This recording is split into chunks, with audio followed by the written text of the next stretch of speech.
Humans by nature like to take things in their own hands. Sometimes we give something our all and then get disappointed when things doesn't turn out as we wanted it to be.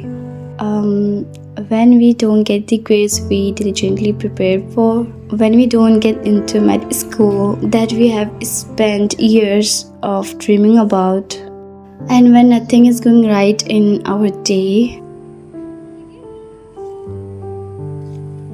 we need to step back and have tawakkul.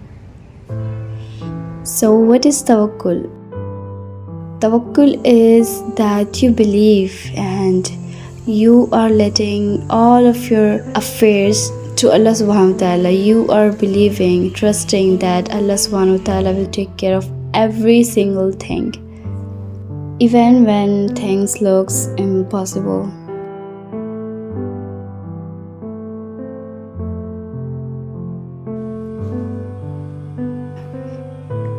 Tawakkul is also realizing that Allah's plan is the best plan you can ever think of. Even you don't know what is best for you, but Allah knows it.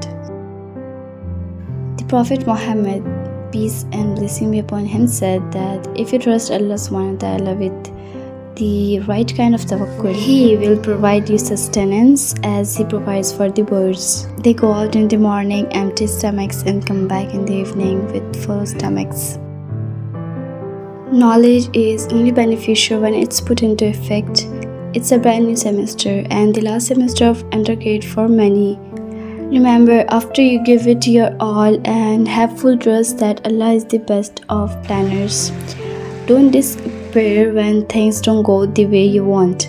When you trust in Allah's plan, beautiful things will start to happen. You might not see it now, and you might not see it in a year or two, but realize that Allah is the knower of the unseen. He knows and we do not. He knows what is best for us. If you gave it your all and it didn't happen for you, don't despair. Allah subhanahu wa ta'ala has got your back. Down the road, you will realize that His plan was greater than anything you could have dreamed of.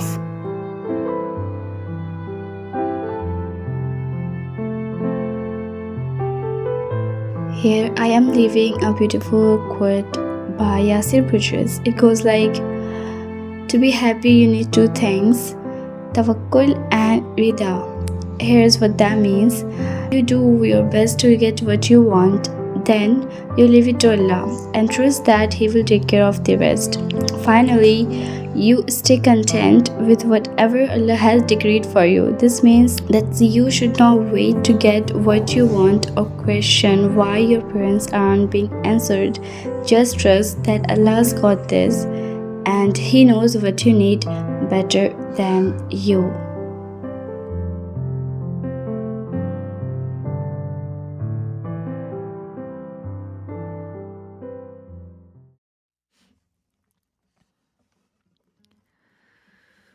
We are end of this year basically, and life is just lifing. This year has taught me many lessons, and the experience I had, be it a good or be it a bad, I think it was all part of my self-growth and a must-have lesson we all need in order to get out of the shell and work towards our dream life. A lot of reality checks, a lot of disappointments, eye-opening things has been happening throughout the year until now. One biggest lesson that I have learned is that we actually don't need people. It's just their existence and availability that made us feel like, okay, we are required of them and we need people in our life, but it's not the truth. We are capable of doing things on our own, and we actually do not need people.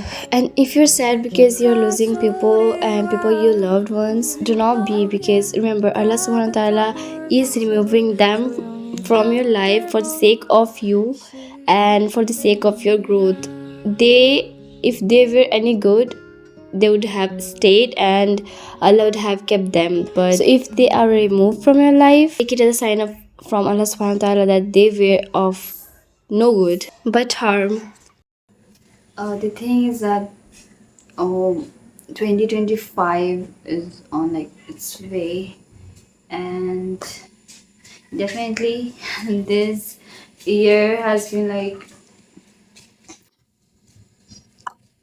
slap and my face, and I hope, but as much as we are getting closer to 2025, it just, I don't know how to say that, but it doesn't feel that. I hope it gets well. One mindset that I am keeping with me till 2025 arrives and throughout my life, inshallah, the mindset of fiha khair. There is goodness in everything. Stop regretting and stop being guilty for the things you have done and for the mistakes that you have made. Just move on and just believe that it was all written for you. It was meant to be happen, and that's not your mistake. And also believe that it is goodness in that thing and it happened for a good reason. Okay, you might not seeing it now, but you will realize it later in future, inshallah.